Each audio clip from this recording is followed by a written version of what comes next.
Oggi siamo qui con questo microfono, ovvero lo Stellar X2. Come suona? In questo video te lo faccio ascoltare e ti do anche la mia opinione.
Finalmente sono riuscito a comprare questo microfono, ovvero lo Stellar X2, perché ne ho sentito parlare tanto bene, soprattutto su YouTube, e volevo provarlo con la mia voce. Questo microfono ne ho sentito parlare tanto, e probabilmente l'hai sentito anche tu, perché viene paragonato al Neumann U87, una versione infinitamente più economica rispetto al Neumann U87. La verità, così come ho scritto nella copertina di questo video, è che con il Neumann U87 condivide la stessa capsula, o comunque una capsula molto simile, ok? Bene, ma a fare il suono del microfono non è soltanto la capsula. C'è tutto il circuito interno, tutti i componenti interni. Io non sono un esperto di elettronica, quindi più di questo non riesco a dirti, però ovviamente sai bene che il microfono è formato da tanti elementi, uno tra questi è la capsula. Bene, questo microfono suona come il Neumann U87?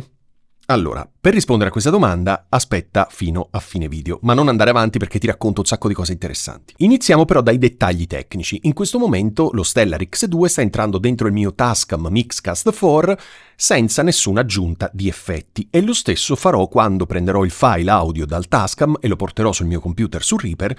Non applicherò nessun effetto se non su Final Cut Pro X, semplicemente un po' di voice isolation, perché soprattutto con questo microfono, che è un microfono a condensatore, infatti necessita della 48 volt, in un ambiente non acusticamente trattato o trattato poco, c'è molto più reverbero e ci sono molti più suoni che entrano insieme alla voce. Quindi a differenza di un microfono dinamico che prende meno dei rumori di fondo della stanza, meno riverbero, il microfono a condensatore ne prende di più, però ha una serie di vantaggi enormi, quali quello che stai ascoltando adesso, avere un suono molto più corposo, molto più arioso, molto più pieno, potremmo dire, rispetto a un microfono dinamico. Bene, ma ripeto, se ti interessa capire di più la differenza tra microfono dinamico e condensatore, trovi infiniti video sul mio canale. Andiamo avanti con questo microfono. Quindi dicevamo che sta entrando pulito, non verrà applicato nessun effetto se non ridurre l'eco e il riverbero che entra nel microfono. Questo microfono ha un gain, te lo dico subito,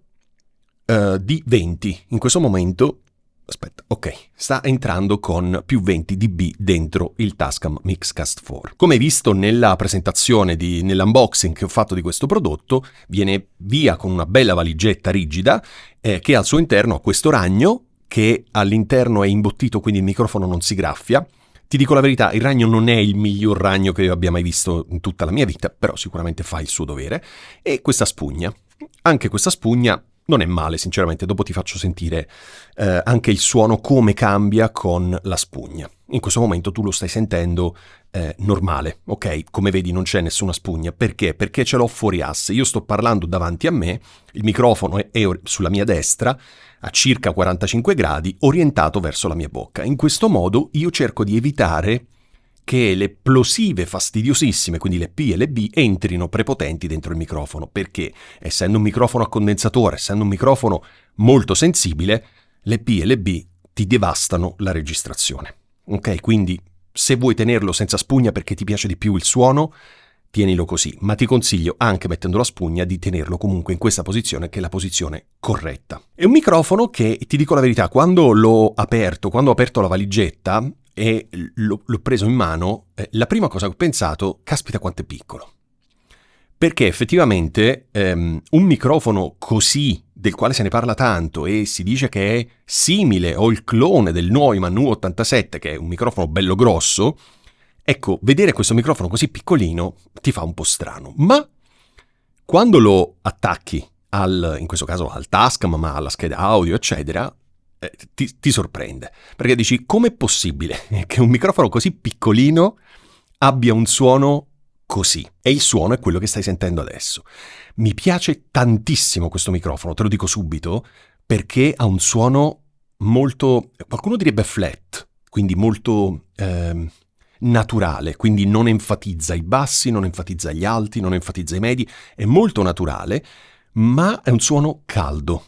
Lo stai sentendo in questo momento. Io, che uso tantissimi microfoni, perché per fortuna ne ho tanti, ne compro tanti, eccetera, eccetera, ho un orecchio abbastanza allenato sui microfoni e questo microfono qui mi piace veramente tanto. Ma proprio tanto, perché è molto caldo, molto lineare, è un microfono. Ecco, forse una delle cose che mi piace di più è che non è eccessivamente chiaro. Sai, questi microfoni a condensatore hanno quasi sempre un boost sulle frequenze medio-alte per dare, diciamo, quella spinta che serve a rendere la voce maggiormente intellegibile. Questo microfono non ce l'ha, o comunque è fatto molto molto meglio, e quindi mi piace veramente tanto. In un prossimo video vorrei, se riesco, fare un paragone tra questo e il Rode NT1, vediamo se il, diciamo, quinta generazione, insomma quello lì soltanto XLR, perché anche quello è un microfono definito da tanti molto flat, quindi voglio vedere la differenza, anche perché stiamo parlando di microfoni che costano più o meno la stessa cifra. Però il Rode è sicuramente più grande perché io ho avuto una versione, quella che potremmo definire la quarta generazione, ce l'avevo, e questo sicuramente è molto più piccolo. Ok, ora proviamo ad ascoltare questo microfono con la spugna, quindi adesso abbasso un po' il volume per evitare di farti sanguinare le orecchie e gli metto la spugna. Ok, adesso ho inserito la spugna, è una spugna nuova, non l'avevo mai usata prima, quindi ho fatto un po' fatica ad inserirla, però nel momento in cui prende la forma non c'è nessun problema. Questa è la mia voce che suona dentro lo Stellar X2 con la spugna. Non ho cambiato la posizione del microfono, quindi è sempre fuori asse, sempre più o meno 45 gradi, orientato verso la mia bocca. Cambia il suono? Sì. Cambia il suono perché ovviamente la spugna, anche la spugna della migliore qualità, inevitabilmente un po' va a interferire con quello che sono le frequenze del microfono. Quindi fammi sapere se ti piace questo suono con la spugna o senza spugna. Io di solito i microfoni li preferisco senza spugna.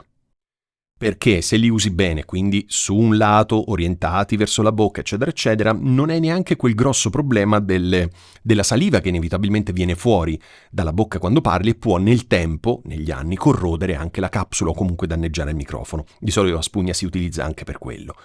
Però se tu lo utilizzi in questo modo, diciamo tutta l'aria, tutta la saliva inevitabilmente va in una direzione, quindi prende meno la capsula. Quindi hai il vantaggio di non rovinare il microfono e allo stesso tempo di avere il suono così com'è. Poi, se ti piace di più con la spugna, nessun problema, perché suona ugualmente bene anche con la spugna. Io però preferisco il suono senza. Per rispondere alla domanda che in tanti si sono fatti e si stanno facendo, è il clone del Neumann U87? Precisiamo che quel microfono, il Neumann U87, costa più di 3.000 euro.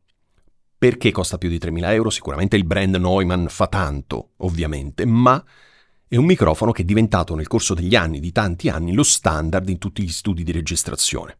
E quindi si tende sempre a paragonare qualsiasi microfono a quello perché è, diciamo, il microfono. Ora, facendoci un attimo due calcoli, secondo te è possibile che un microfono da circa 200 euro, adesso non ricordo il prezzo preciso ma ti lascio il link in descrizione, può suonare come un microfono da 3.000 euro, 3.000 e passa euro? Per quanto vogliamo parlare del brand Neumann, eccetera, eccetera, che fa il brand Neumann aggiunge 1.000 euro, quel prodotto vale quindi 2.000? 2005, ok, capisci qual è la differenza, c'è uno 0 in meno. Ora, detto questo, a noi importa realmente dire che questo è il clone del Neumann U87? Perché ho visto un sacco di video dove si presenta questo microfono e si dice questo è il clone del Neumann U87. Sulla copertina del mio video io non ho scritto questo, io ho scritto che è la stessa capsula, perché è vero, ok? È oggettivo. Come suona? Diverso. Ora, io il Neumann U87 ho avuto la fortuna di provarlo in uno studio una volta. Ora, non ricordo a memoria il suono che ha, ma sicuramente era un suono wow, no? Mettevi le cuffie, iniziavi a parlarci dentro, è un suono wow. Questo microfono però fa lo stesso effetto. Ora, a prescindere che siano uguali, siano simili, siano differenti, chi se ne frega, non ci importa. Com'è questo microfono? Come suona questo microfono? Fammelo sapere nei commenti qui sotto, perché dal mio punto di vista questo microfono suona stra bene. Non c'è ombra di dubbio. È un microfono che ti sorprende per le dimensioni e ti sorprende per il suono. È un microfono... Caspita, perché non l'ho comprato prima, mi verrebbe da dire. Perché, sul serio, io mi innamoro facilmente dei prodotti, eccetera, eccetera, ma non di tutti. Ma di questo sì. Quindi mi auguro che tu stia ascoltando questo video con le migliori cuffie che hai. Se non l'hai fatto, torna indietro, metti le migliori cuffie e riascolta il video, perché l'audio è assolutamente pulito e quindi puoi sentire effettivamente come suona questo microfono nella mia stanza, che sì, è trattata acusticamente, ma comunque qui c'è una ventola bella importante dietro questa luce che mi sta illuminando, quindi comunque non è l'ambiente più silenzioso del mondo. È diverso rispetto a uno studio di registrazione dove entri nella tua cabina e c'è solo il microfono, punto. Ok, quindi inevitabilmente ci sono dei rumori di fondo che adesso andrò a togliere col voice isolation. Ma è un microfono veramente bello, suona veramente bene. Tu fammi sapere cosa ne pensi, perché sono veramente curioso di paragonarlo con altri microfoni che costano più o meno nella stessa cifra. E presto farò un paragone anche col T-Bone SC1100, che è un microfono che mi piace tanto. Quello costa però molto meno rispetto a questo, quindi voglio capire un attimo come si comporta. E poi vediamo se ho altri microfoni in studio, me ne posso far prestare qualcuno, insomma vorrei fare diversi paragoni perché questo microfono mi piace veramente tanto, quindi non ti nascondo che lo userò molto presto per le mie registrazioni professionali, userò questo microfono. In descrizione ti lascio tutte le informazioni relative a questo microfono e anche il link per acquistarlo su Amazon, perché sai che su Amazon il prezzo fluttua costantemente, quindi se lo tieni monitorato puoi acquistarlo ad un prezzo conveniente.